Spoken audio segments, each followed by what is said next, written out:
However, there's all kinds of exceptions to that. Okay. Let's just say you are out on the road driving your car, and there's someone who has imbibed in drinking, and they're driving a car, and they cancel, hit you, and they take your life. And that life was never supposed to be taken at that time, and you're never supposed to have an accident. But that driver used his free will choice not only to make a mess of his life, but to make a mess of your life and the life of everyone that you are connected with intimately and, just by knowing you. Your life stream has been taken out of everyone's connections. And so all of the contracts that were made with you to meet you, to connect with you, now will never be met.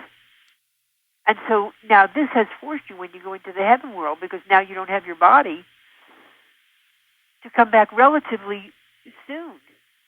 And you usually reincarnate within the same family, perhaps through a brother or a sister or a cousin or something like that, to get back into the same family.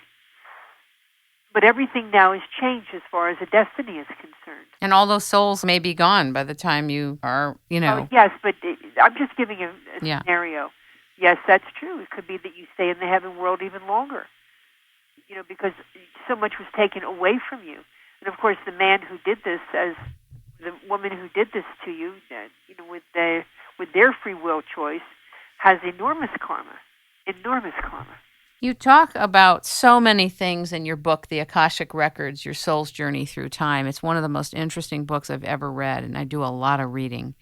And all of you should pick up her book at, is it robertaherzog.com? Yeah, they can get it online now. The physical book is out of stock, but they can get it through the PDF copy, and it's less than half the price.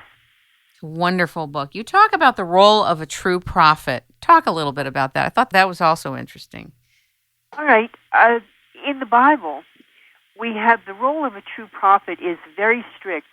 If someone set themselves up as a prophet or prophetess, they needed to be 100% accurate. Why? Because the people, if they saw that you were prophesying something and it did not come to pass, you were stoned to death. How do you like that?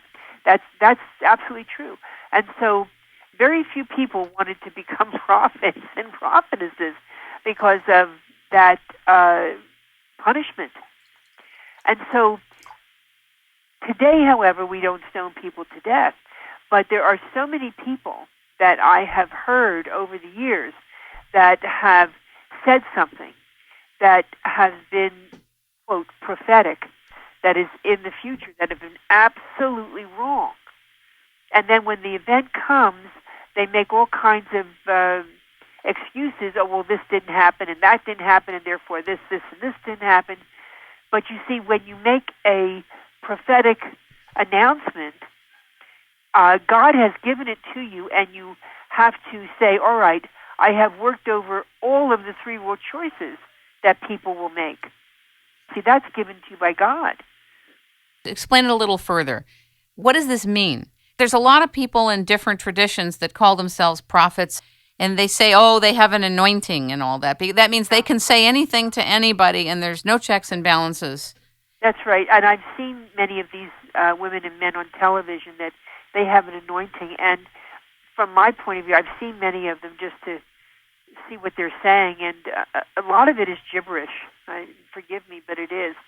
It seems that a lot of people need to have their way about them. They need to have they need to have a label. They need to be someone in the religious and or spiritual metaphysical field. They need to have a label because everyone else has a label, and if they don't have a label that's better than your label, then they're not going to sell a book or they're not going to do this or that. There are many people that I have understood that say that they read Akasha, and they don't. And they're messing up a lot of people's lives, and so are these prophets. You have to be, and I'll use the word that you use, Kim, you do have to be anointed. What does that mean? Well, in the Bible, I'm going back to the Bible constantly because that's very important for me. In the Bible, we have men that are anointed all the time. Samuel anoints Saul and David to be the kings of Israel. Whenever you have an anointing, you have what is called a Messiah or a Moshiach in Hebrew. And all that means is that that person is anointed. So anyone who is anointed with oil that has been holy and blessed is a Mashiach or a Messiah. And so there's thousands of Messiahs. And so these people feel that they are anointed to do certain things, anointed to heal, anointed to prophesy, anointed to teach, etc., etc. Now, some are, most of them are not. And so the adage of buyer beware is the same thing here. And I would say that the best advice that I would give anyone in any field of endeavor, whether it's science, religion, spiritual work, music, anything, is discernment. And this is where the wisdom comes in. Are you going to be able to discern, to select what is correct and what is not correct, what is truth and what is not truth? Discernment. And so your job is to say, there's something about what this person is saying that, A, I don't understand, and B, I don't agree with. Now, that doesn't mean it's wrong, but it means that a yellow light is flashing. Caution, caution, caution.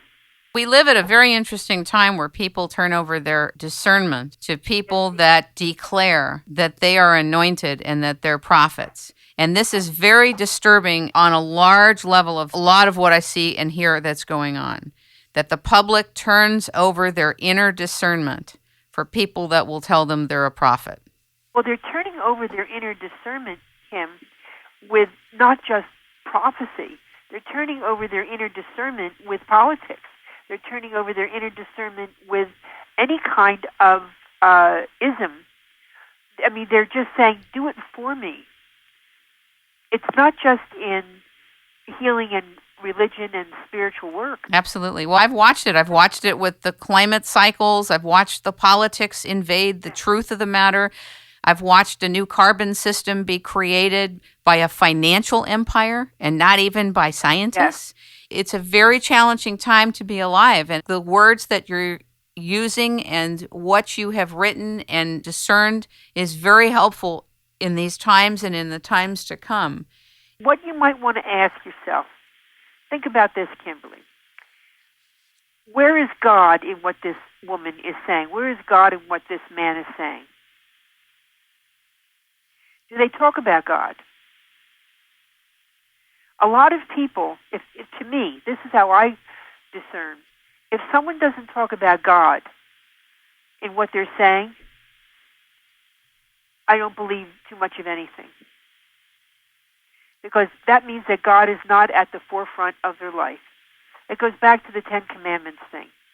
And what's the first commandment? Thou shalt have no other gods before me. It's not only gods like idols, but drinking is an idol.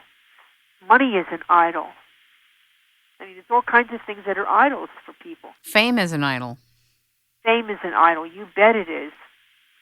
You bet it is. And so where is the discernment?